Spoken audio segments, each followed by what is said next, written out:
Hi friends, अगर आप किसी ऐसी बीमारी से या बीमारियों से जूझ रहे हैं जिनका आप समाधान नहीं ढूंढ पाए, इलाज नहीं कर पाए और ना कभी ठीक होते हैं ना कभी मतलब मेंटेनेंस फेज भी नहीं है और दिन ब दिन आपकी स्थिति बद से बदतर होती जा रही है, तो आप मेरे इस चैनल को सब्सक्राइब करिए।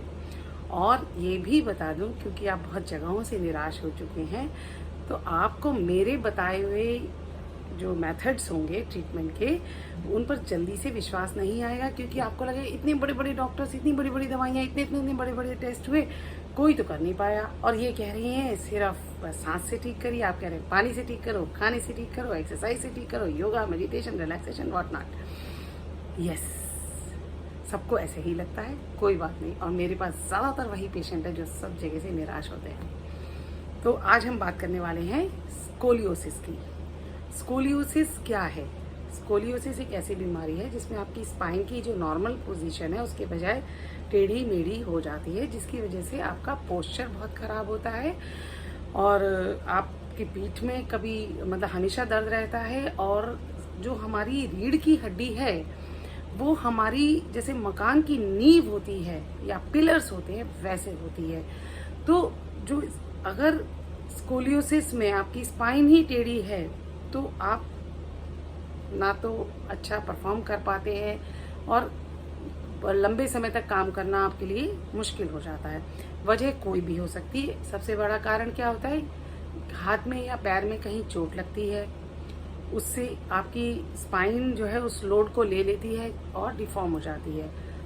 एक और कारण स्ट्रेस की वजह से भी होती है और कई बार पोस्चर की वजह से होती है, या हमारे नेचर ऑफ वर्क इस तरीके से होता है कि हम उस एक ही पोजीशन में रहते हैं और वो पोजीशन हमारी ठीक नहीं होती, जिसमें हमारी पीठ पूरी तरह से सपोर्टेड नहीं हो, और हम स्कोलियोसिस में चले जाते हैं और उस चीज़ को वापस करना थोड़ा सा मुश्किल होता है। और इसका इलाज या इसके दर्द का इलाज गोलियों में तो बिल्कुल नहीं है।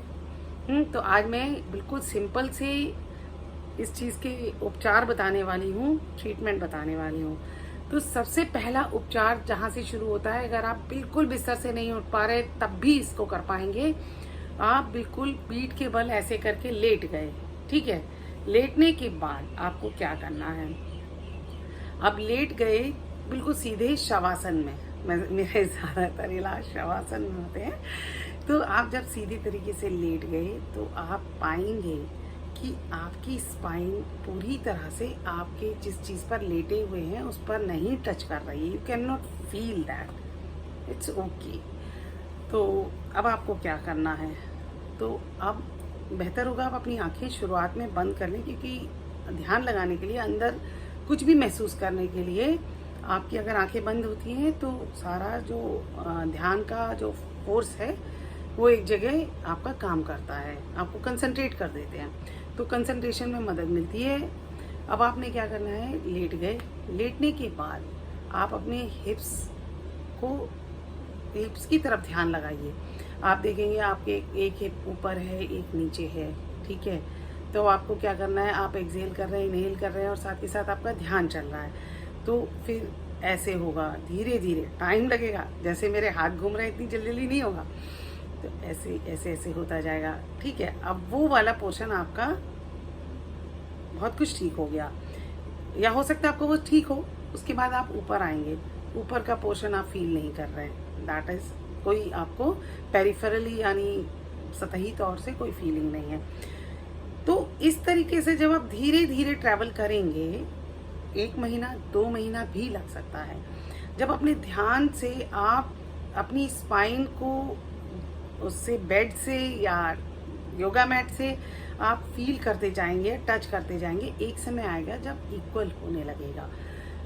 वो आपका हीलिंग हो गई है। अब उसको मेंटेन करना है। ये तो आपके रही मन यानी ब्रीदिंग से इसको ठीक करना। अब दूसरा स्टेप मैं बताती हूँ। दूसरा स्टेप है आपका, आपने क्या करना है कि आप योगा के सिंपल सिंपल कुछ आसन हैं वो करिए। नंबर 1 पर है शवासन, तो है ही है। नंबर 2 पर है ताड़ासन है।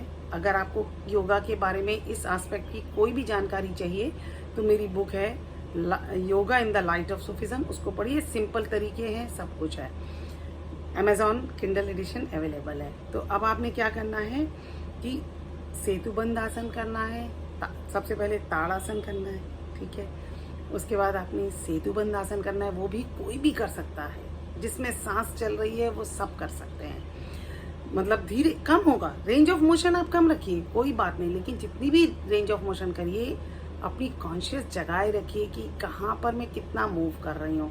हर एक्सरसाइज में इस बात का ध्यान रखिए, कॉन्शियसली मूव करिए, आपकी कॉन्शियस साथ साथ चलनी चाहिए। ये नहीं कि बीच में से गायब हो गई, नहीं तो एक्सीडेंट भी नहीं होंगे और आप बेहतर रिजल्ट दिखा पाएंगे, आप बेहतर रिकवरी होगी आपकी।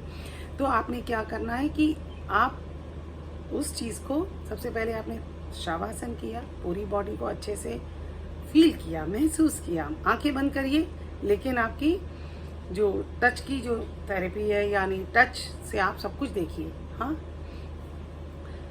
फिर आपने सेतुबंध आसन वो करिए, उससे आपकी स्पाइन को सही होने में एक मदद मिलेगी, हील करने में सबसे इजी तरीका है। हाँ, और फिर है आपका तीसरा आसन आपका आ जाता है बद्ध कोण आसन। हाँ, बटरफ्लाई पोज भी जिसको कहते हैं, उसको करिए। फिर उसके बाद आपको एक और आसन करना है, ये क्या कहते हैं, पवन मुक्त आसन। ये 4-5 आसन मेरी एक अलग से वीडियो है, उसमें भी इन सब के बारे में बताया है। ये आप 5 आसन लिख लीजिए, इन 5 आसनों को आपको करना है, तो आपकी स्कोलियोसिस हमेशा मेंटेन रहेगी, आपकी स्पाइन में शक्ति बनी रहेगी। अब तीसरी चीज़ जो है, जो मैं तीसरा बताने वाली हूँ, अपने खान पान को सही करिए।